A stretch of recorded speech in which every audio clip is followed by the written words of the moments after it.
Good day, everybody. Welcome to the latest edition of the Burgundy Brigade podcast. I'm your host, Kevin Goff, at BRG Brigade Kevin.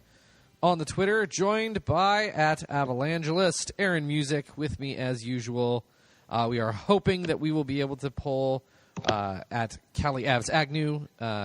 Callie in here. She's on shift tonight, and we've been really lucky several times with her as far as being able to chat with her while she's on shift. She had been busy, but it looks like they're having a busy evening this time around, so hopefully she'll be able to join us in the middle of things here. But in the meantime, we are going to wrap up the Colorado Avalanche season as the Avs fell to the San Jose Sharks in Game 7 of the Western Conference semifinals. In what was real, it was an exciting series. It was excellent. There was just a lot of excellent hockey from both teams.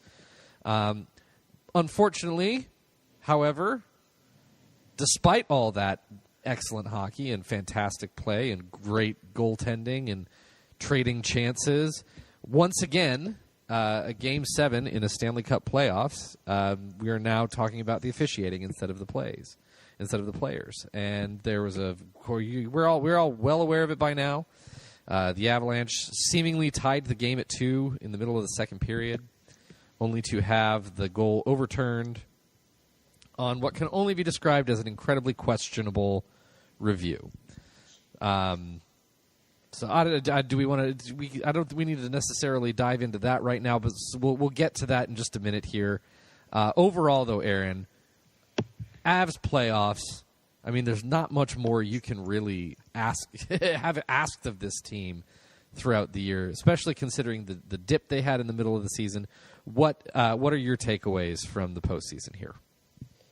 I'm going to just do my takeaways from the whole season. Fair. Because it kind of wraps up all together. Yeah. Right around February, this Avalanche team could have mailed it in. And previous Avs teams, we've seen it before. They mail it in and they just say, well, that's it for this year. I hope you're okay with that because we'll see you at the draft. And, some would have been, okay, well, it's a good draft year. But they pulled together and they went on a run. All sparked by Philip Grubauer actually becoming the goaltender we thought he would be. And whenever we counted them out, they didn't count themselves out. And whenever we wanted to give up, they didn't. It's one of the more incredible turnarounds that I've seen within a season. At least within the only thing I can compare it to, and don't take too much into this because there actually is a little more foundational backing behind this. But the year Tim Tebow started halfway through the year and they went on that insane run, went to the playoffs and beat Pittsburgh. That's kind of that's kind of how I feel the same way.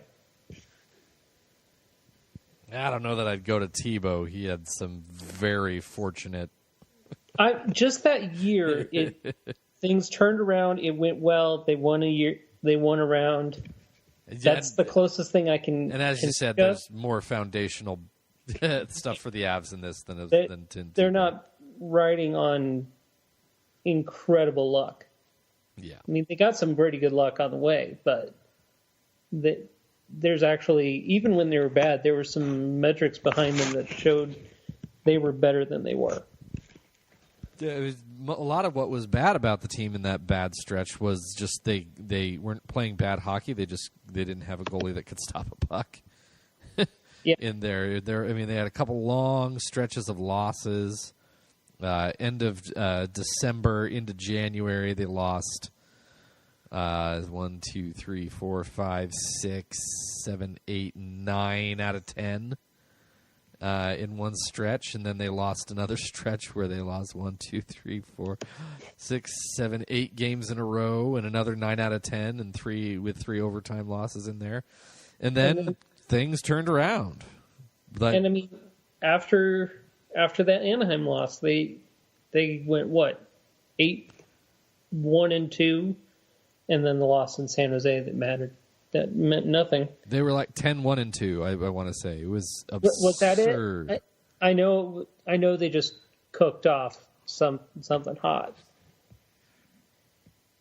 and then they became the team they were the first 2 months of the season and blew the doors off Calgary. Yeah. And I don't mean like they beat them; they dismantled them. Yeah. And then they lost in San Jose in a series that was frankly really close. It was decided by a play or two, and if you want to point to something that probably decided the series, special teams. Yeah. Well, you can point to that one play as much as you want. They still went 2 for 23 on the power play. I was just going to say, interestingly, it's not special teams in the way that you thought it would be special teams. Pretty much everybody came in thinking that if this became if special teams were going to be the thing that decided the series, it was going to be because the Avs penalty kill couldn't stop San Jose's power play, and the Avs did a really excellent job on San Jose's power play. They had 2 power play goals the entire series. Yeah, it was about a net even. And one of them was in the last 10 seconds of Game 2 when the game was pretty much over anyways. But still, if you score, I don't know, Game 3. Game 3 is where I come back to. They tied it up, they relaxed, and got scored on a minute later. Yeah. That's the one I come back to. Because you stole one in San Jose. You brought it back home where you'd won 8 straight.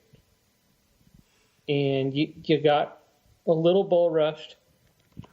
And then by the time you turned the tide and tied it up. Yep. And then you relax. I mean, they were sloppy that entire game.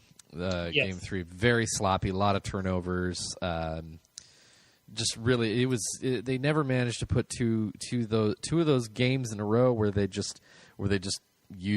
won the style battle. We talked about the style battle coming in. San Jose was going to want to grind, want to play in the dirty areas, and the Avs are going to want to skate. And in the games when the Avs got the pace moving and made San Jose chase them, it was no surprise that they had more success. And when the games where they were sloppy and weren't passing well, it's no surprise that played far more into San Jose's hands, and that the Avs weren't able to pull those out. I'm with you on Game 3 for sure. Game 3, as soon as Nieto scored that goal, I thought, oh, this is it. The Avs have got this game. They're finally playing the right style, and then they just got sloppy again, and immediately went through. Man, it's. Some of the most frustrating things about this series, a lot of the stuff that the Avs needed to do to win, they did. They did well against San Jose's power play. They got good goaltending. They got scoring from more than one line, although there was a little dip from the top line in there. By and large, they did a very good job against the likes of Logan Couture. I know he had 6 points in the series, but 3 goals came in one game. You take that one game as the outlier, which it obviously was, and then he's got 3 points the rest of the series. Yeah, Brent Burns was really the difference in the series. Brent Burns was absolutely the difference in the series. And the Avs needed one of their... Real talk, the Avs needed Tyson Barrie to counter. And Tyson Barrie countered for one game. Yep. Definitely. It was... And again, Erik Karlsson was not much of a factor in the series. He threw a lot of pucks towards the net, but only had a few assists. He did a lot of really small, good plays. Mm-hmm. But frankly, if the Makar and Makar and Carlson basically canceled one another out. Yeah. Yes, indeed. So you needed Tyson Barrie to step up a little bit more than he did. Absolutely agree with that. And all those things considered, they had come back. Game 7, San Jose. And they had a shot. They had a shot. We were waiting for this. We were, and they, even despite the overturned goal, they were in it right there to the end. Jones managed to make some real good saves. The Avs just couldn't crack through that last time. But I mean, you can't talk about Game 7 and not talk about the disallowed goal. And specifically, the NHL has lost the spirit of that challenge by a mile. It's absurd, and we were all of us basically were thinking that it was going to take something like this to make the NHL go, oh goodness, maybe we better look at this. Maybe we better rethink this. Game 7 of the Stanley Cup Playoffs. They've got a good goal that ties the game, that's shifting the momentum. With the review like this, how the hell do you overturn that call? How? And how can you say there was anything definitive? I couldn't see anything definitive. Was it 1 pixel on the skate? Was it 1 pixel off? It's the most mind-blowing thing. Yep. Ever. Let's give them this. Yes, Landeskog absolutely loafed his way to the bench there. Yes, absolutely. He should. Whoever was on the bench at the door there was in La La Land as well. Should have been ready to open the door for him. And even if he's standing there, he should have been able to kind of slightly. Someone should be talking to him, trying to get him to slightly over there, just to make sure all of that stuff gets it. All of that being given. How can anybody look at that blob of a photograph and go, oh yeah, clear and indisputable evidence that he is offside? I have been losing my mind on this. Well, and here's the thing.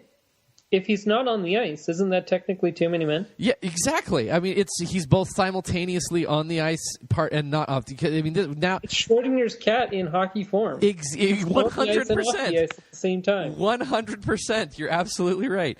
That's in reference to the whole too many men, the line change rule, where if he's within 5 feet of the bench, he is considered not part of the play, and therefore, if a player is substituted for him, he is not counted as he's not counted as on the ice, so it's not too many men on the ice.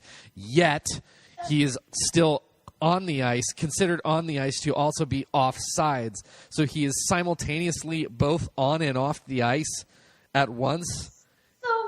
The NHL is doing this shit to itself, where there's got to be some kind of clarity. It just makes no sense. No sense. They sit here and say, we want goals, we want action, we want the best part of these hyperly skilled, most athletically talented players in the world to take center stage. But pause, let me wait 30 seconds to see if I can see that this pixel of a skate is half a fucking millimeter offside. Well, and here's I actually texted this into Altitude Sports Radio, because they were talking a lot about review, and it said reviews honestly ruined a little my enjoyment of hockey, because after every goal I have to wonder, is there goaltender interference? Was it onside? Is there another mystery thing that they're going to look at? Because it just sucks the energy right out of the building. They take entirely too long to do it. They're looking for things that, if you have to zoom into the pixels, then it's too close to call. There's nothing. They're on a little Kindle. It's not even an iPad. It's not even a good-sized tablet. It's a Kindle. If you're zooming in that far, it's you got to keep the original play because there's nothing that's going to be definitive when you're looking at one pixel versus another pixel. It is patently absurd. And now, we have to sit and go, God, when is this going to happen in Game 7 of the Stanley Cup Finals? Mm-hmm. And someone is going to be half a millimeter potentially offside. And you won't even be able to tell. You won't even be able to tell because the camera quality sucks so much. It makes you wonder. And someone in Toronto goes, oh, yeah, reverse that shit. I have no idea.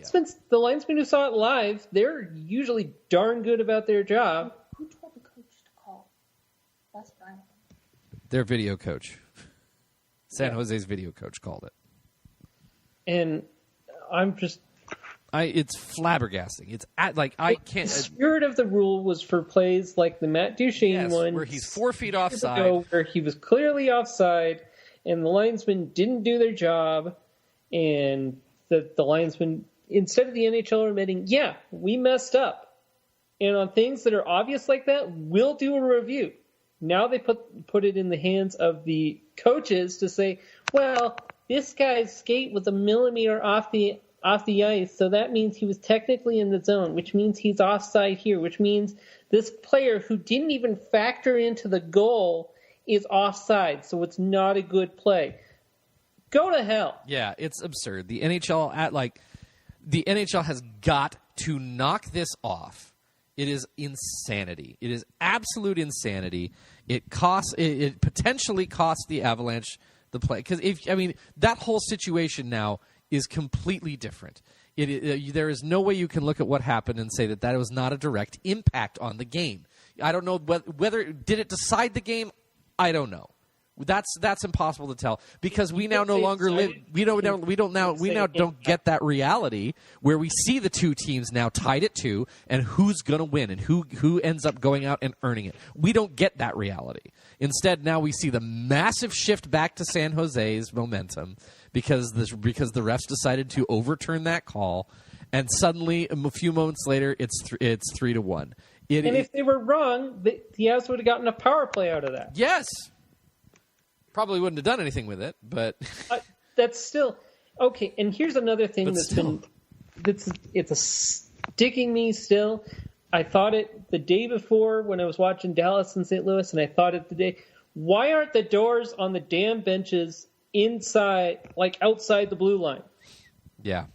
St. Louis's are next to the fucking goal line. Yeah, they're way in there. Because they decided to separate the benches and put seating in there. Why? Yeah. It's dumb. If you have to go offside to change, your bench design is stupid. Yeah. Yeah. There's no other way I can say that. That's dumb. It's ridiculous. For NHL, this isn't baseball where every park is a little bit different. NHL, it's the same rink. And I still can't believe I'm talking about this. It's an unbelievable advantage that San Jose has where they can send a player through the tunnel to their locker room while the Avs have to wait for a stoppage in play, go across the ice, go into the door, go through the tunnel, go to their locker room, get treatment, and then wait for a stoppage to get back. Yeah. It's 2019. Yep. We make a tunnel. Yeah. We have the technology. Yeah, it's ridiculous because again, this was a fantastic, evenly played series against two teams that legitimately had a shot to go farther and win the Stanley Cup this year. And instead of letting it, and they're constantly, how many times do we hear, let the players decide it? Let the players decide it. How many times do we hear, it's the ultimate goal of the officials to not be noticed? Yet here they go again, inserting themselves directly into the game. And there is absolutely no argument against that. You are either absurdly drunk or a clear San Jose fan to say that there was that was a clear, definitive, easy to make call. That's absurd. There is no clear angle. The only angle that shows Landeskog clearly in the zone has a zoom in of him. We have no idea where the puck is. It's just. And why, if it was so important to make these calls, why don't they put a camera on the blue line, like they do with football on their pylon? Well, they have a little They added a little camera in the boards, except it's the shittiest quality camera that you have ever seen. Oh, so it's like a Polaroid. You have to pull it out and shake it and see if he's offside. It's so awful. That's where you get those. That's where you get a lot of those. The one that Kyle Keefe tweeted out the night of was through that blue line camera, and it's supposed to be helpful, but you can't. You can barely tell anything. It's ridiculous. It's an absolute shame that we're talking about this and not the series. Yes, and the NHL, the refs, have become part of the game. And you're not part of the game. You just enforce it. Yeah. You do not make the rules. You enforce them. The NHL has got to do something about this because it sucks that it's the Avalanche. It sucks that it's in this particular moment. It would suck for San Jose fans if it was the other way around.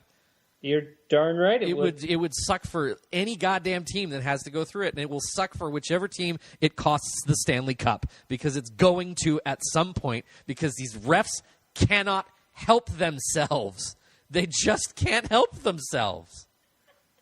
They just sit there and go, you know what? Let's do this. You might as well have a magic 8-ball in there. Exactly. It's absurd. Absolutely absurd. And there are still things like goaltender interference challenges. Who the hell knows what interference is? They're moving the goalposts on interference every time they review it. Every time. Every time. I just can't. It's so ridiculous. It is so ridiculous that we have to sit here and go because you know what, San Jose may very well have ended that game winning it. They very well may have. They were honestly the better team for a lot of that. But again, after that second period, of course they were the better team because they just had that wild swing in momentum because of that call. Yeah, and it removes a lot of the drama from games. No, let's not let the players decide it. Let's have these people looking through a PlayStation monitor in Toronto, radio on a cup and string back to San Jose that it maybe was offside. No. Yeah. And if you're going to make it review, get it right. Cameras. Get good cameras, get it right. Yeah. The worst. One of the other things that just drives me crazy about this is it's supposed to be, do you have clear and indisputable evidence to overturn the call on the ice? Yet how many times does it feel like they're going back and looking at these things as if they're legislating it, as if they're re-reffing it in the moment? They're not looking. They're not saying, okay, the call was that he was onside. Can we tell that he's clearly offside? We now slow it down and look at it and go, well, he's probably offside. He easily could have been. He did not do nearly enough to get himself back over the line. There's no doubt about that. But again, at that point you're guessing, and if you're guessing, you can't say that it clearly overturns the call on the ice. It's stunning. It's shocking. It's absurd. It's absolutely shameful that we have to sit here and watch the NHL screw this thing up over and over and over and over. It's just killer. If San Jose was going to win the series, then God damn it, they should. Then they got to make sure that they're the ones that are doing it. You cannot have these officials inserting themselves giggity into the game every single time.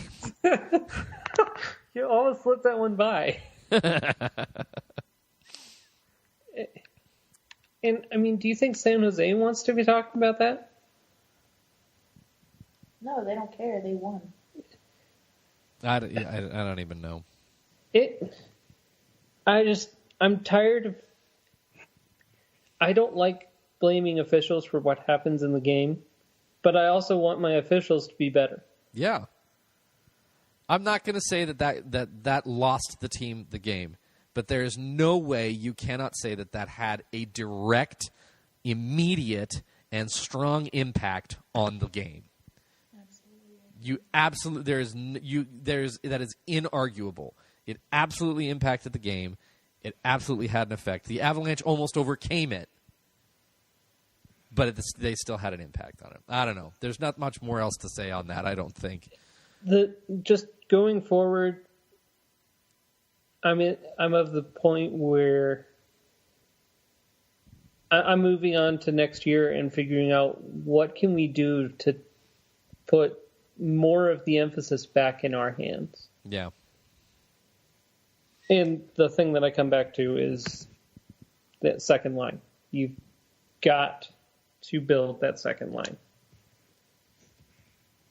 About the only player I saw beyond the top line that had anything resembling offensive flow was Tyson Jost. Yeah, he had a really strong playoff. Yeah, and he was finally rewarded with more minutes. Right now I'm penciling him lightly in at second line center. But you've got to find another winger, and you've got to find another winger in free agency. Yeah. Or trade. And then maybe you can talk about putting Kerfoot. But I didn't see a whole lot from Kerfoot that I really loved. Yeah, Kerfoot was underwhelming. He had a few good opportunities, but if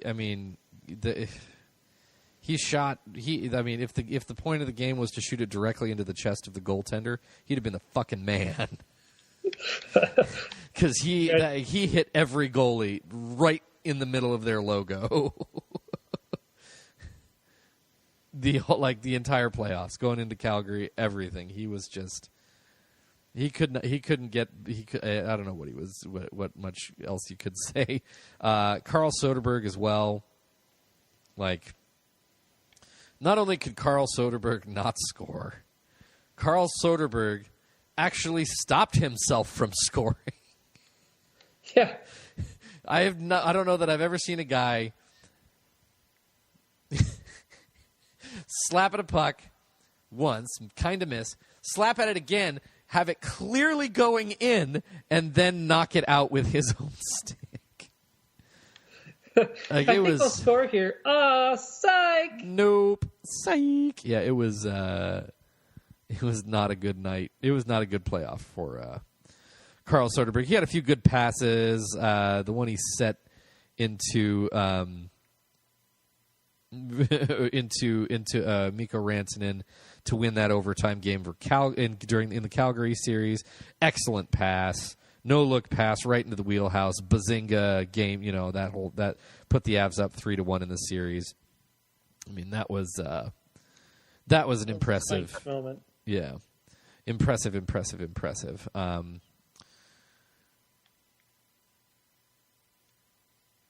the rest of his playoffs, however, were not. Other guys that played well, JT Compher, too bad Callie's not on right now. We'd love to talk about how well he played all playoffs. Not only was he really good offensively, he had the trust of Jared Bednar defensively. Yeah. Specific to the point where he's your third line center. Yeah, he's next year, third line center. Where I said Tyson Jost in pencil, JT Compher, third line center in ink. Yeah.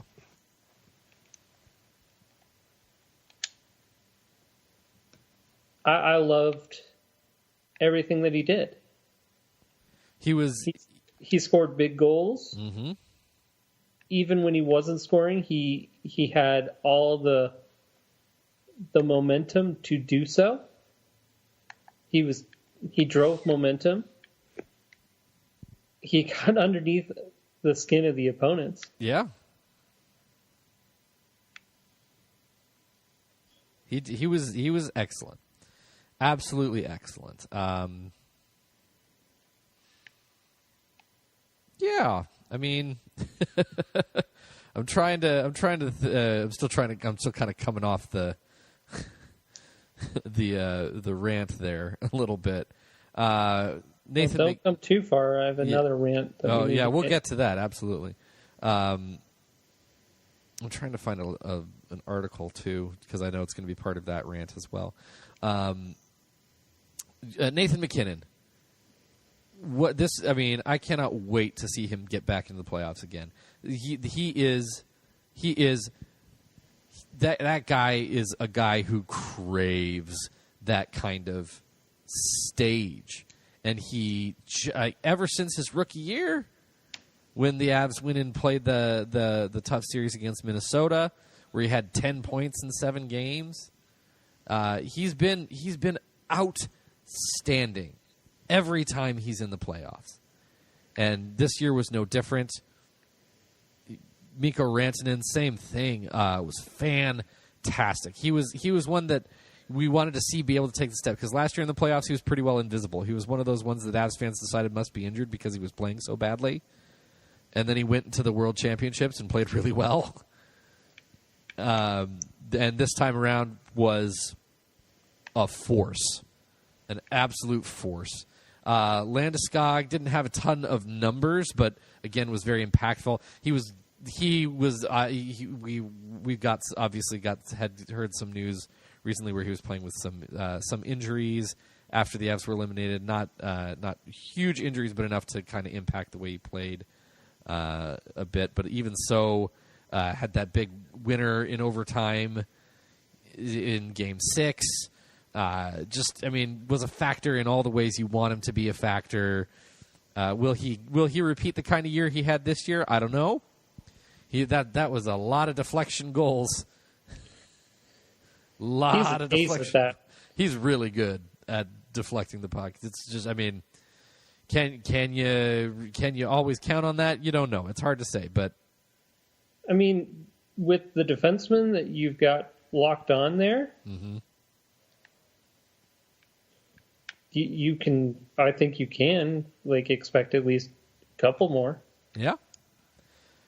Fair enough. Those guys absolutely get it through. Matt Nieto was very strong in the playoffs.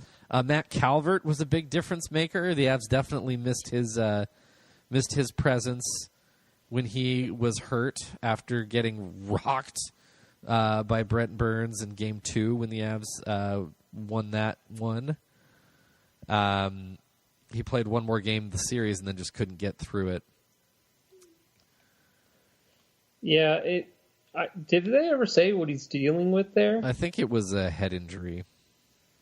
Oh, was it? I think I thought I heard that, but I could be wrong.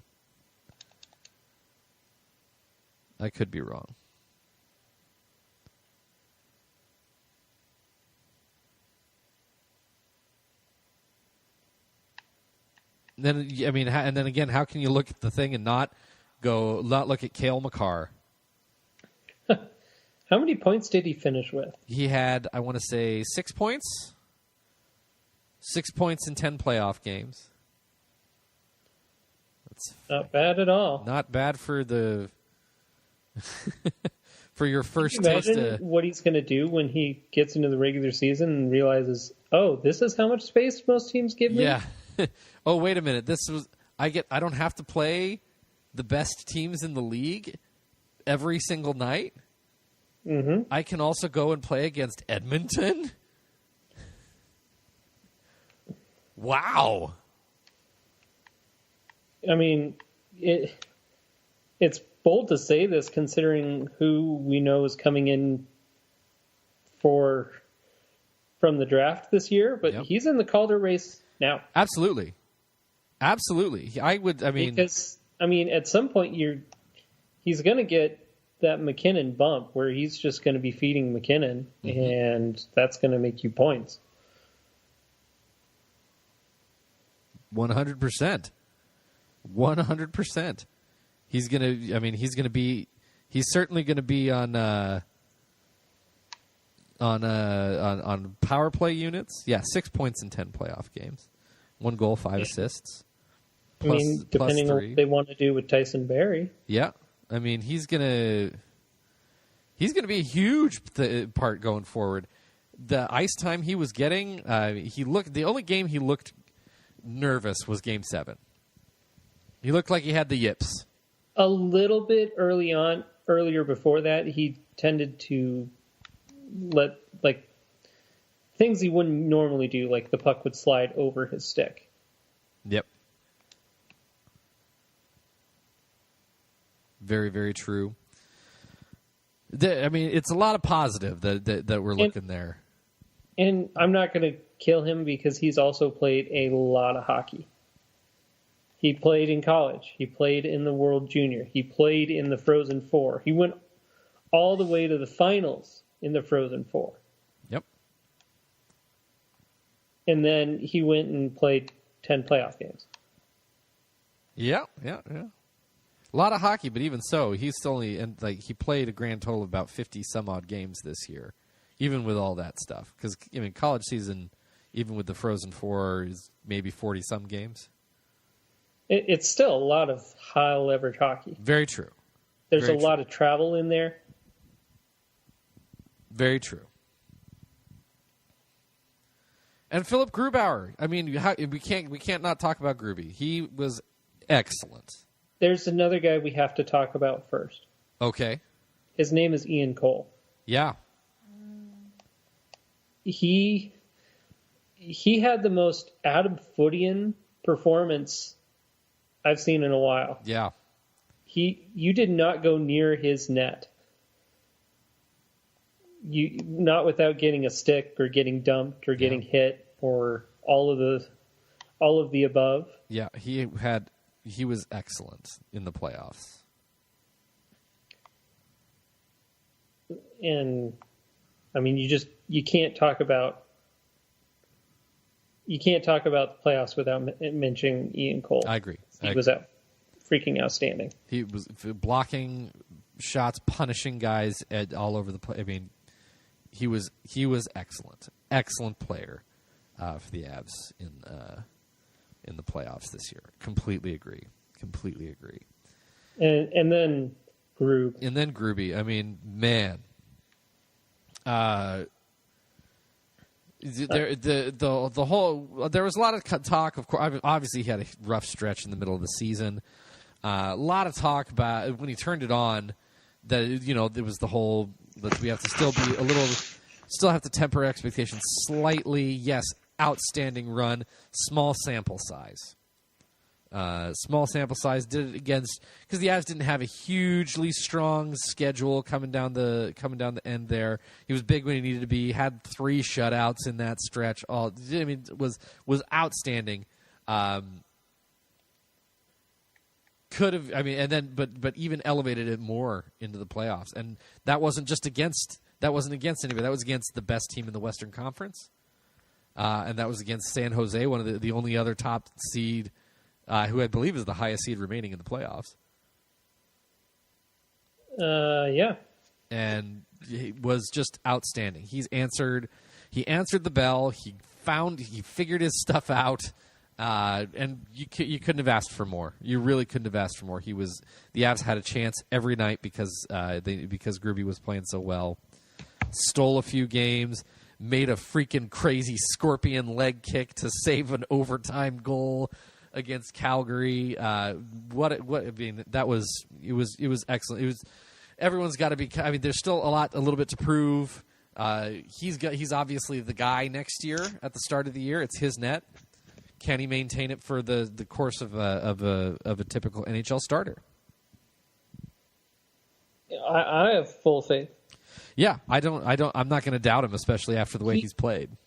I'll eat my crow. I said I thought he was just going to be a backup goaltender. I thought I said I wanted John Gibson. And I will eat my words. And I'm okay with that. Yeah.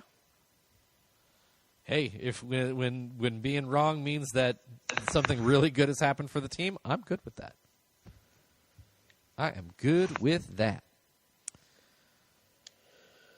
So where do we look at going forward here? The team, obviously, I mean, it is a little bittersweet because, again, I don't think we expected necessarily the Avs to get as deep as they did, especially to push the Sharks as deep as they did.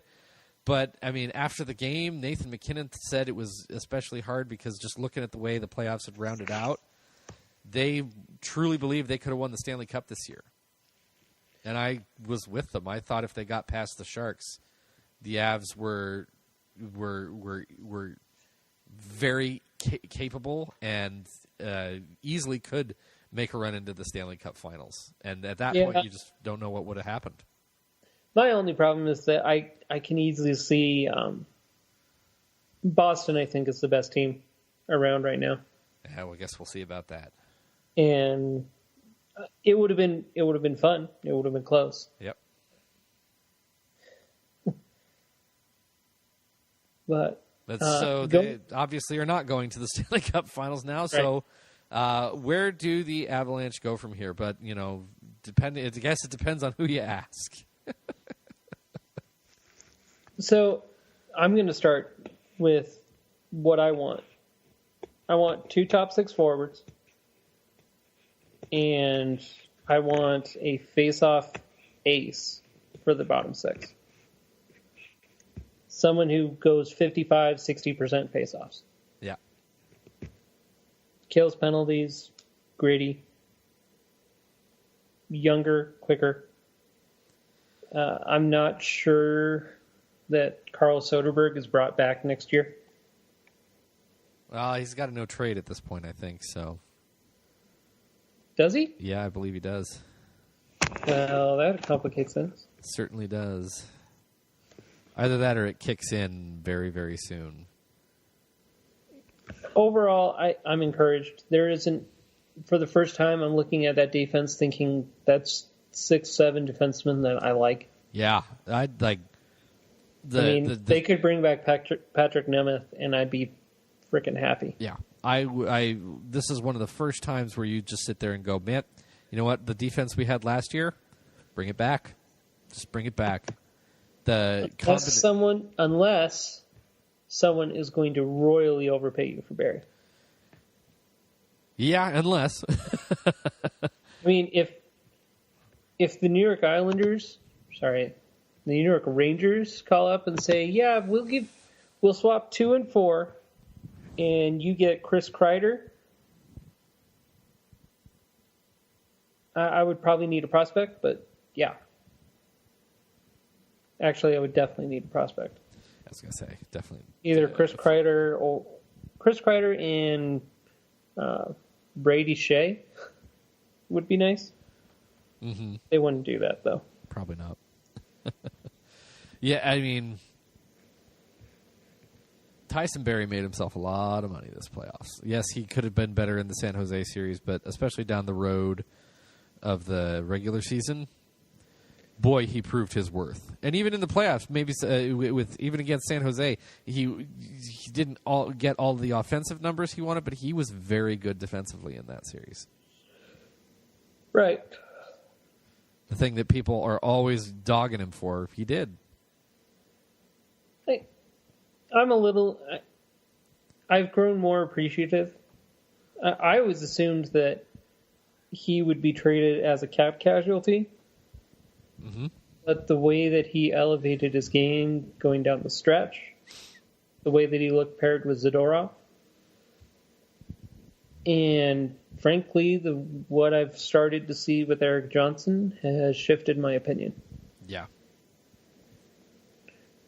Eric Johnson, you've got to be real careful on him. Yeah. I've noticed it, especially he's not as quick, obviously. And if you've noticed, his shots kind of leveled out. It definitely has. That all just has me concerned.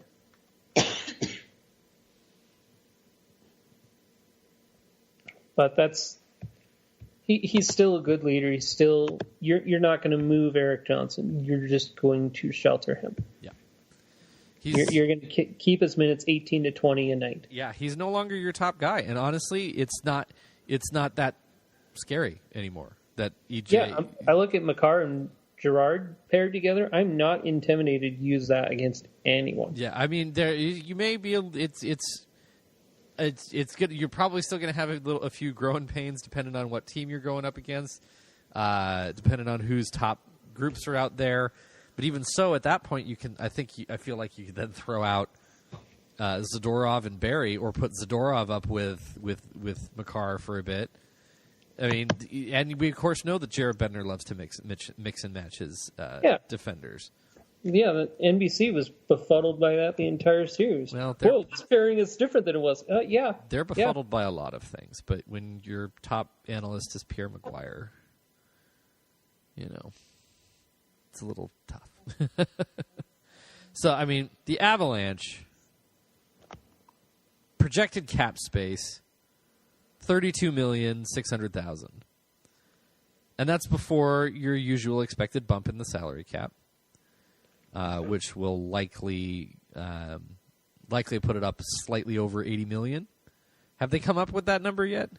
I've heard anywhere from 81 to 82. So yeah, then add another $3 million. It's like 35 to 36 million there then for the Avs. So that's going to pay for Zadorov's rate. That's going to. I mean, that's that. The Avs. Just look at their the RFAs. You're definitely going to keep around. Obviously, Mikko Rantanen. He's going to eat up a chunk of change. Probably $9 million. $9 million something there. JT Compher is going to get a little bit of a boost, but it's not going to be anything crazy huge. Alexander Kerfoot's probably going to get a little bit of a boost. Also, probably not very exorbitant. I'm wondering if Alexander Kerfoot's going to be a trade piece. I could see that. I could definitely see that as well. Nikita Zadorov will get a boost again. We'll see exactly how much. I wouldn't be surprised if the Avs or if one of them say arbitration, just again to do that whole means to an end to guarantee that he's an Av next year. Ryan Graves will likely get. He's RFA. They'll probably re-sign him, but there's so many guys in his way now. I can't see a situation really. He's probably your seventh defense. He's probably your seventh guy. Yeah, that's exactly right. I can totally see him being your seventh defenseman. Except Barberio is still here for one more year, and he's probably your seventh guy. You bury him in the AHL. Yeah. At that point, why not just trade him? Do you think you can trade him? If you think you can, you're not going to get a ton back, obviously, but I just don't think anyone's going to be trading for a guy who's been hurt the last 2 years. Yeah, fair. Even if you get like a 5th round pick out of that, I think that's a win. And then at the same time, you're doing him a favor to try to put him somewhere where he actually will get some playing time. Yeah, his problem is health. Yeah, agreed. Derek Brassard, UFA, likely gone. That'll net the Avs another 6th round pick. Colin Wilson, he is an interesting fella. Because coming into the playoffs, I think everybody was pretty much expecting Colin Wilson. All right, you'll be done. Dude had a hell of a playoffs. I wouldn't mind. It all depends on. There are two guys that are linked in with him. AJ Greer. Yep. And Martin Kaut. Yep. You figure out what you're going to do with each of those. If you think AJ Greer is ready for a similar role, then you save the money and you unfortunately cut Colin Wilson loose. Yeah. And I think AJ Greer is ready for an NHL role. I think so too. I do. Somewhere else, he's ready. The other thing I believe Kaut, I think he is young enough that his contract will slide another year. It will. So there's no rush on him. No, there's no rush, but it's all about if they think he's ready. Absolutely. If you think he's ready, give it to him. And then there's still the 10 games that you get, right? Yeah, exactly. So if you think he's ready or you're curious and want to see how he reacts, give him the 9 games.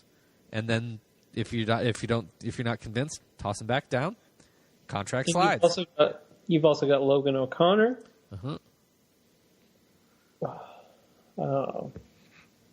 I'd be interested to see what they do with Sheldon Dries, Dominic Toninato. Yeah, yeah.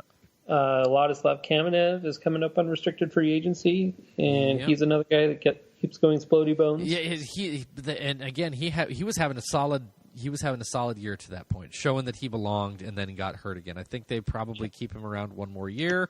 Say, get through a year without breaking yourself, and cement yourself into that fourth line center role. Yep, because he was pretty good in the faceoff. He was quite good in the faceoff circle. I agree. So, I mean, all around, and again, then of course you got to look at the Varley situation. Just sign Francouz. Yeah, I mean that makes the most backup. sense. That's bingo, bango, bungo. It certainly makes the most sense. And let Varlamov go to a place where he could possibly start. Yeah, and I mean it's in Varley's hands at this point, anyways. If he wants to. And he's a competitive dude. He's probably not going to want to play second fiddle. And that's what he would be. Yeah. And someone's going to be out there someone's always out there needing the starting goalie or needing someone that they think will be their starting goalie. So if Varley's going to want to get a starting job, I don't think he'd have trouble finding it. Well, I guess that's the only one. And he probably won't have to take much of a pay cut to still get. I don't think he's going to get the 5.9 that he's been getting, salary cap wise. But I mean, Gruby's is just over $3 million, so the math there is pretty simple. Yep. So just going forward, get me a fourth line center who wins a lot of faceoffs. I think Compher is going to improve to a point where he's going to be a faceoff guy. Yep. Like I've seen, if he grows the same that he did from last year to this year, from this year to next year, you lock him down I would give him a 4-year contract, pay him a little extra because he's going to be your third line center for a long while. I would absolutely be fine with that as well. So, I know we've had a lot of conversations with Callie about his usage and his minutes, and she gets a little frustrated that he doesn't get the same minutes that Kerfoot does. Right. He gets high leverage minutes, and he's one of the guys that Bednar knows he's just going to play his role. Yep. And there's a lot of trust there. And I don't know that their minutes are terribly different on a general basis. No. Because, I mean, Kerfoot's not getting PK minutes. Compher is. They both get power play minutes. And they're both usually out towards the end of the game.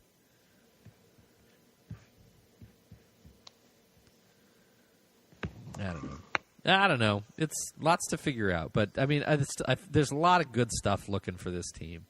There's a lot of positive things going forward, unless you're 104.3 The Fan. Unless you happen to work at 104.3 The Fan.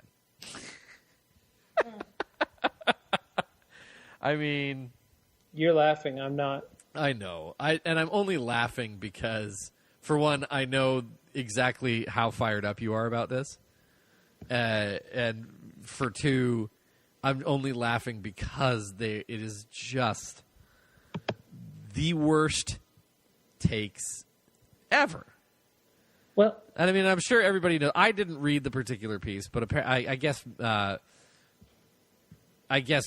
one James Merilat, and I feel like you have to say his name in that particular fashion. Or just call him Manchester. There you go.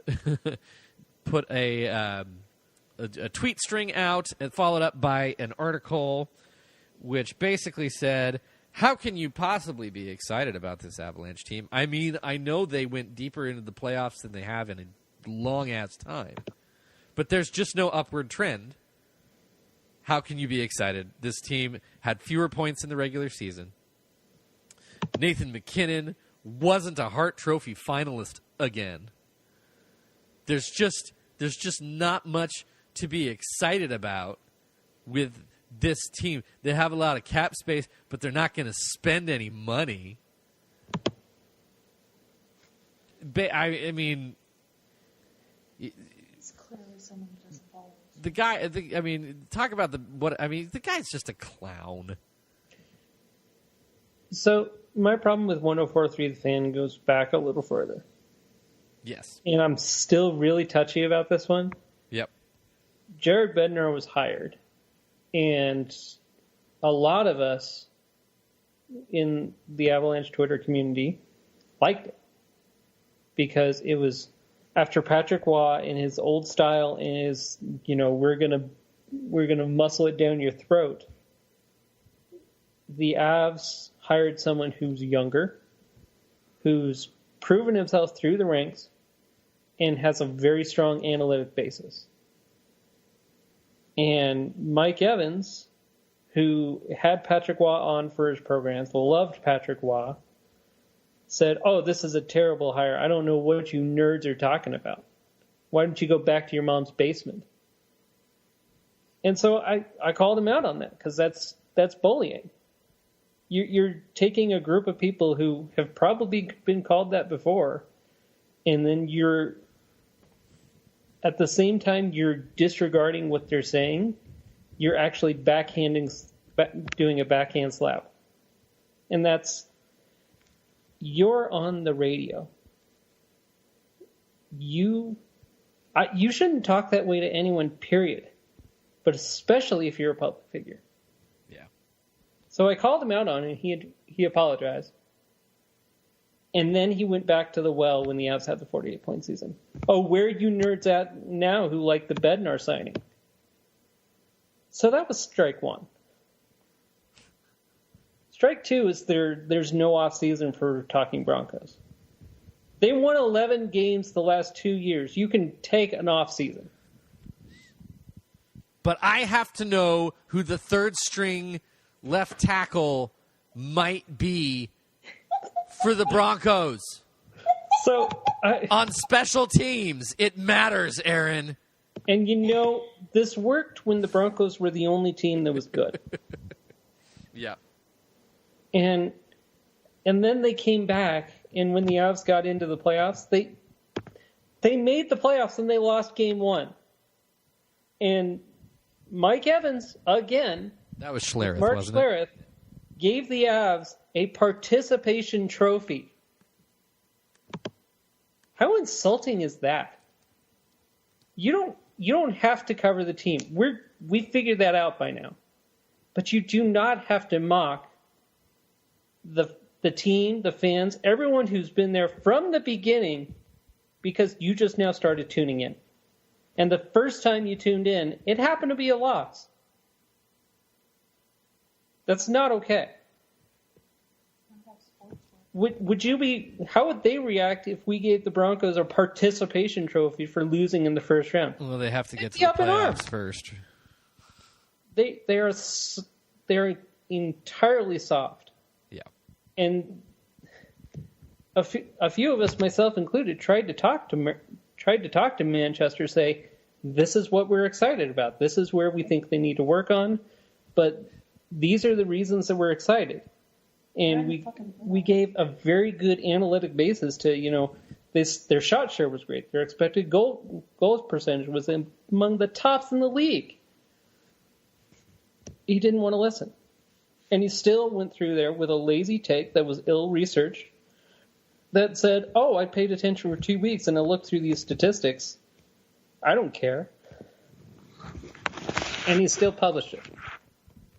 And he did it just to get clicks. Just to make us all upset. Yeah. And so I say, I'm done with you. You're blocked. I'm not seeing anything. You're off the dial. I work in a car dealership. Anytime I see that radio station on there, I tune it to 92.5. Thank you very much. Yeah. I mean, I don't have to let that kind of toxicity into my life, through my ears and into my heart. Goodbye. Don't let the door hit you on the way out. No. The whole thing's absurd. The take that Well, God, Nathan McKinnon had pretty much the same point total, so there's no step forward there. For one, he had 99 points. You know how many guys in the NHL had more than that? Not very many. I mean, he was top 10 in points. Yeah, the guys. I mean, what is it? His fault that Nikita Kucherov had a 126-point season, Yeah. and that the NHL the NHL writers are incapable of not putting Connor McDavid in there, even when he does not deserve it. Though you have to say, Connor, I love you. I have to give Connor McDavid credit just for lifting the amount of crap For he sure, does. the guy's a freaking phenomenal player. But by this standard of, well, he hasn't improved his point total. In that case, Alex Ovechkin has been getting worse since 2008. Alex Ovechkin had 65 goals and 112 points in 2008. Career highs. Hadn't touched him since.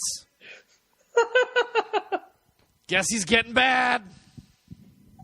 You know, they should trade him. Fuck that guy, man. That Ovechkin guy. What a sucker. What a bum. What a bum. I just can't. And then he's That's like, the "Oh no, these laziest hockey take. fans are all attacking me." Yeah, because when you have a shitty take, we're gonna let you hear about it. When you have a shitty take, for one, when you go out of your way to avoid talking about the sport or team unless you absolutely have to, two, when you then take said shitty take and lack of coverage of the team and talk about it as if your word is law, three, And then talk down to the other ass fans. and then talk down to the people that actually do pay attention, know what they're talking about, because you are bitter about the fact that you have to talk about a sport that you don't know enough about. That's like the guy who talks down to his girlfriend because she doesn't know football. Yeah. And, you know, she might have done the research. She might know the football game better than you, jackass. Exactly. Don't talk down to someone just because they have a different point of view. It's ridiculous. I mean, the hockey fans, by and large, will talk hockey with anybody. Yeah. Provided- and we would love to teach you about Of the course. sport and get you to know why we love it. You want But to you want to be involved in the conversation, then you've got to do the work. Yeah. And we don't like being talked down to. We don't like lazy takes. Nope. And the moment that you do those, you will hear from everyone. Yeah. Because hockey fans, we are not the most plentiful, but we are the most passionate. Yeah. We'll see if And the Broncos get a participation trophy this year. And go back to talking about Joe Flacco as your quarterback Seriously. and how somehow he's in his prime. Get off the team. Don't cover the Nuggets. Don't cover the Rockies. You obviously don't care. Yeah, just Maybe if they went, and then for heaven help me, the moment the Nuggets, the Rockies, or the Avs win that championship, if they come crawling back and like, oh my God, this is no, you exited out of this years ago. So stay the fuck out. The fan tried to bring in Barry Melrose as their Avalanche insider, like at the start of the San Jose series. I mean, Was Darren McCarty not busy? Darren McCarty busy? I mean, talk about a team. It's just a joke over there. I mean, I don't like calling out media people. They work hard. They do. Yeah. They have a Yeah. tough job to do. I'll happily say, look, I read this about this person, and I disagree with their take, and here's why. I'm not. I mean, that's something that's different. That's different. But you know, if you're going to come and just shit on a whole group of fans because you're bitter that the team that you want to be covering sucks, And if you're going to make yourself immune to criticism, yeah, and all this stuff, and just pretend that you're somehow you just stand on this freaking high horse. You know, you just stay out of the conversation. No one is going to miss D-Mac and Big Al attempting to. He fucked off of there. Yeah, I am in Oregon, so I don't know. No one's going to miss D-Mac. No one's going to miss Mark Schlereth. No one's going to miss any of those clowns attempting to try to talk hockey.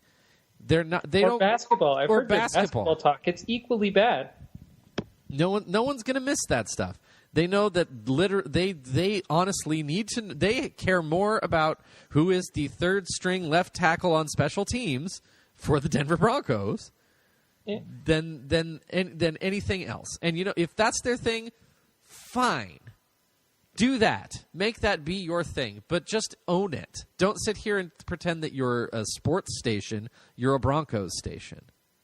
And thanks to my lovely wife here, she just pointed out that there are a lot of listeners here that will, the casual fans, that will take that as gospel now. Yeah. Which is kind of dangerous and irresponsible. Yeah, absolutely. The best thing I can say, I listen to Altitude Sports Radio all the time, as much as I can. It has varied programming. Nate Kreckman, who's their afternoon guy, is just about as even keel, and he's a seam head. He's really into advanced analytics, and he does a lot of research. He's on his stuff. He's great to listen to. The thing I can say about Altitude Sports Radio, this is huge. They actually got me to care about the Nuggets because of the way they covered them. That's impressive. They got me to care more about the Rockies last year than I ever have, because they actually brought on the people who work there, the players, the coaches, the different media. And you could have real, honest, fruitful conversation and discussion on that airwaves. Even their Broncos talk is really good. Their Jeff Legwald, who they bring in all the time, he's really good about the Broncos because he's even about it. Yeah. He'll call a spade and say, yeah, this is probably not a good deal, or this is probably what you want to do. This is what they'll be looking at. So let's help. Let's help here, right? Let's talk these things that are exciting for the Avalanche, because there's tons of stuff to be excited about for this Avalanche team. For one, we have bona fide superstar Nathan MacKinnon, top 5 player in the NHL. Not only top 5 player in the NHL, the dude is locked up for another 4 years at a $6.3 million cap hit. That is the biggest bargain of a contract in the league right now, and it's not even close. Yep. Mikko Rantanen proved himself this year again. Bona fide, stud, superstar right wing. He's the best thing to come out of Finland maybe since Teemu Selänne. He's phenomenal. RFA, dude's going to get paid, and he's going to be here a long time. Long time. I mean, the whole top line scored 30 goals. The Avs haven't had 3 30-goal scorers in ages. When guys like Sakic, Hayduk, and Forsberg were doing it. Yeah. And if you're in that category, you're in some damn good. You're in some damn good space. The whole decor. That's the most exciting thing about this year of hockey.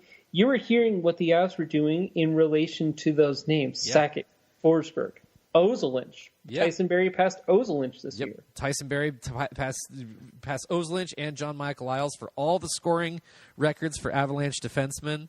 He's the guy now. He's the standard bearer. He's in the middle of his prime, 27 years old.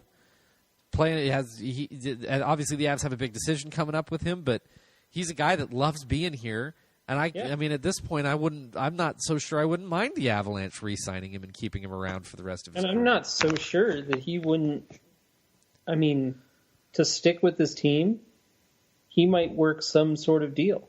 This is a team that in this playoff run. So again, won a playoff round for the first time since 2008. Yeah. When it played a phenomenal series against San Jose. Has Philip Grubauer establishing himself as the number 1 goalie to finally be the guy who can take over for Varlamov, who we knew didn't have much left in him because he's on the wrong side of 30. That whole defensive core is really good. We've got one of the best defensive cores, 6 defensemen that we've had in ages here. That can be mixed and matched and shifted for the situation to confuse the hell out of anybody. And Sam Girard and Cale Makar, 20 years old, both of them. Phenomenal skaters, phenomenal players. Cale Makar is going to own this league. He looked a lot like Carlson. I'm doing my best to try to temper some expectations, but I just can't do it. They have the 4th overall pick. They have the 4th overall pick, the 16th overall pick in this year's Bowers, draft. Martin Kaut. They have 4 first-round picks that are going to be in camp with them Shane Bowers coming up. This team is loaded with top-end talent. They are now loaded with middle-end young talent that's going to be around for a long time. They have $36 million of cap space to go out and pick. Obviously, some of it, a chunk of it's going to get used up to get Rantanen and their other free agents that they want to get signed. A figure $9 million for Rance. We'll go on the high end and say $4 million for Zad. So 13 in that spot, and then a couple more around the edges here. So probably somewhere 16 to 18 million for those two, with those two added in to round it out. Yeah, you have about 15 million to play with. 15 to 18 million, I'd say probably to go play with. Hello, Artemi Panarin. And you have a roster that people would say, I want to play with that. Yeah. I want to play with McKinnon. If you're going to look... I'm going to wrap this whole thing back around to the beginning part with the replay review. We have a captain who didn't say, oh, the ref screwed us. He said, I should have gotten off the ice quicker. Yeah. He took responsibility. Yeah. He sat there and said, I'm not going to let the refs that call define our season. Yeah. I'm going to be accountable to this. And that kind of accountability works with referees, works with management, it works with other players. Yeah. Because when your leaders are accountable, the rest of your team is. Yeah. Yeah. I can't think of any potential high-end or any other type of free agent that was sitting at home watching Game 7 because most of the NHL was. It broke some records, actually. And watching first-round games. Yeah, watching that game, seeing the Avalanche in that series, and go, and any of can you imagine any of them not thinking, holy shit, I'd love to go play with Nathan McKinnon in that Avalanche team. Look at this team's on the this team is not just on the rise, they're here. Yeah, it's not like the future is coming. The future is future is here. It's on management now to say, okay, where do we go from here? What do we need to do? What do we need to add to take this from a second round exit to a Stanley Cup team? Yeah. The Avs go out and add a guy like Artemi Panarin, that they get a few guys who can really win some face-offs. I mean, holy cow! You get the coaching staff in the video room and make a few adjustments to that power play. This team, I mean. There's no reason to think the Avalanche couldn't make a run to the Stanley Cup next season. Especially when you have Nathan McKinnon, who seems to elevate in big times. He absolutely does, and I mean that it's one of those things that teams that go to that go the distance that they've got to have. They've got to have that guy on the team that the other teams they play just have no answer for. Mm-hmm. I mean, San Jose has that. Yeah. His name's Burns. Yes, they do. St. Louis might have that. Tarasenko. Austin has that. His name is Patrice Bergeron. Yeah. Nathan McKinnon's playoff numbers. 25 playoff games, 29 playoff points. Did you see the altitude graphic that they listed the number of players who have above a point per game? I imagine it's pretty good company. Gretzky, Yager. Few, yeah. Couple other guys. But I mean, it's hard to not be encouraged, not just by the players that they have, but the way they play together, how they're coached, how they're led, and how much room they have to add significant pieces, and how young the core is. And the hockey world has taken notice. You're darn right. NBC could not stop talking about Nathan McKinnon. Could not praise the Avalanche more for their play, for the way they sure, I think they were a little surprised that the Avs just whooped Calgary the way they did. Yeah, Pierre McGuire wanted to. I wanted Cale Makar to have an adult next to him when he was interviewing him, because I'm like, okay, we stranger danger. The NHL. Maybe this was ESPN that wrote this. Looking ahead for the Avalanche, how to become the NHL's next superpower.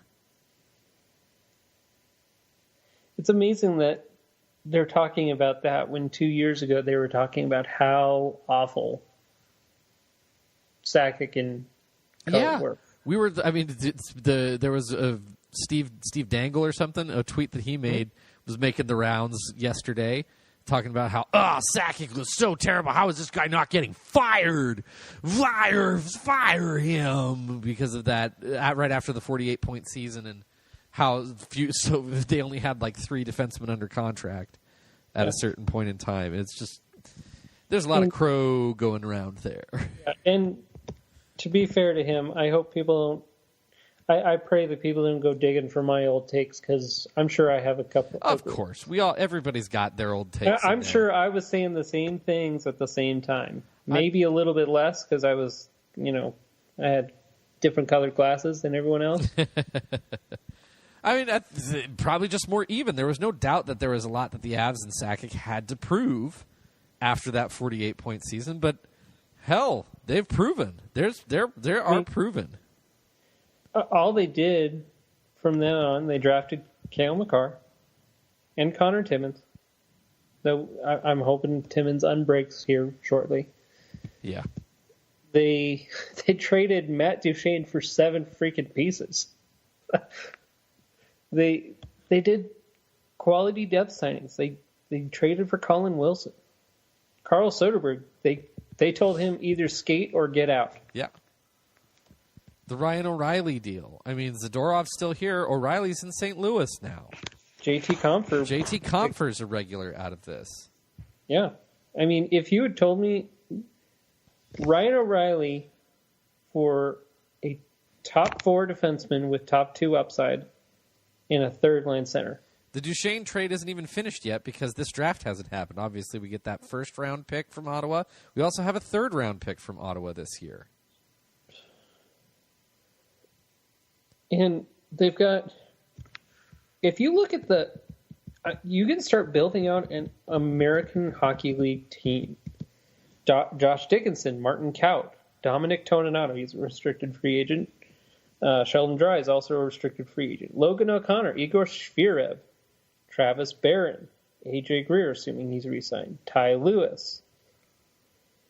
You've got Nicholas Henry and Shane Bowers that are going to join them. Yeah. That's 3 lines of your own prospects in your own pipeline. Did you think we would... 2 years ago, did you think that would be something plausible, possible? Adam Werner will likely be coming over from to jump into the Eagles next year. Brandon Sagen Yeah. Probably going to be signed. Nicholas Milosh, he's bumping up on move-up territory. Yeah. Josh A Anderson. few guys in front of him for sure, but Mark Alt, he's AHL depth, but whatever. Anton Lindholm is a restricted free agent. Connor Timmins coming back next year, hopefully finally for his. Yeah, hopefully he becomes undead. Yeah, hopefully. If the only people on the planet Earth that are saying there's nothing to be excited about for the Colorado Avalanche, literally the only people, look over at 104.3 The Fan. So maybe 104.3 The Fan can go climb back into their own mother's basements and just focus on your Denver Broncos stuff, because that's clearly all you give a shit about. So, and the national media is pretty excited about the Avs. yeah. Keith Jones, who routinely doesn't like the Avs, Jeremy Roenick, who routinely doesn't like the Avs, even had good things to say. Yeah. Yeah. So, yeah, go ahead. When you're the only one shouting about, it's kind of like the rule of if you're at a party and everyone's talking about the asshole and you can't find the asshole, it's you. Guess who the asshole is? Pretty much. Pretty much. Congratulations, 104.3 The Fan. You're the asshole. So there it is. We can go ahead and put them to bed, because it's clearly. Enjoy another 5-win season, douchebag. Yeah, seriously. I mean, well, I think we'll have to make sure that we give the Broncos a participation trophy again when they miss the playoffs. I don't want to engage on that. Yeah. Fuck. I'm done. Fair. I don't need that kind of. Nobody needs that kind of toxicity in their life. If you have that, get rid of it ASAP. That's your free lesson today. That goes for social media. If someone's being terribly acidic, block them, mute them, move on. Amen. If I'm being terribly acidic, block me, move on for me. Just fair enough. Good stuff. Don't get into a mud fight with a pig. The pig will just love it. They live in it. Yeah, anyway. they live in that anyways, right? So it's not a big deal. Right on. Well, there's clearly there's a lot of good stuff going forward here. It's been so great to be talking Avalanche hockey into the month of May. Yeah. Last several years, obviously, by the time this has been coming around, we've been deep in draft mode where it's either we've been here for a few weeks or a couple months, depending on how the particular season had played off. So it's been great that we've been. The thing that I'm most excited for, another year of podcasts with you and Callie. Absolutely. Even though she couldn't be part of this one. I'm sad. I know. I wish I wanted, because I'm sure everyone would have loved to have heard her eviscerate me for picking the Avalanche. We might have to record a segment of her just going over all these topics and just put it in. Yeah, I think that's fair. Just say, hey, record us something and send it our way, and we'll get a Callie's thoughts on there. Because it's sad. We love having her on here. I'm sad we couldn't get her on tonight. Yeah, I mean, there's just so much good stuff happening. It's good to kind of it's been cathartic to get that stuff off my chest. Not that I haven't been particularly vocal about it online, but to get it out there and just say it. Now it's time to just move on. I feel better. I don't know about you. I do. I do feel a bit better about it. It's kind of the like some of my thoughts about Endgame as well that I've gotten out that have made me feel a little bit better after yelling it to a few people. No spoilers.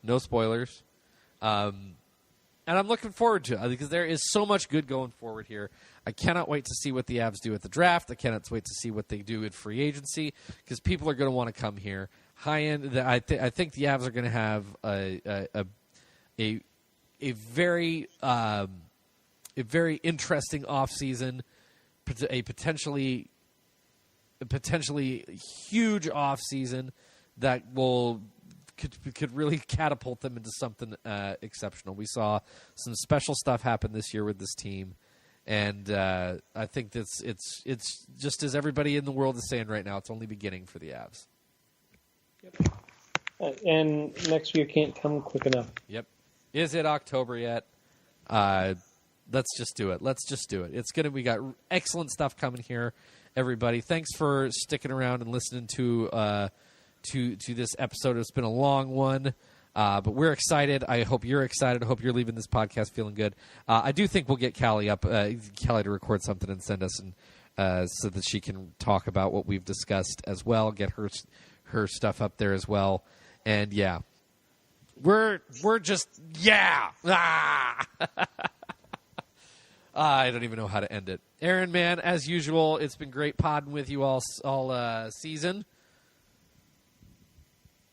Same with you, and looking forward to the future. Looking forward to it. Let's see what the off season has, what the next season has, and we'll go there with all of you. So thanks for sticking around. Thanks for listening to the Burgundy Brigade podcast. Great season, great chatting with all of you. We will talk to you online. Go Avs. Bye, everybody. Bye, Dr. Nick.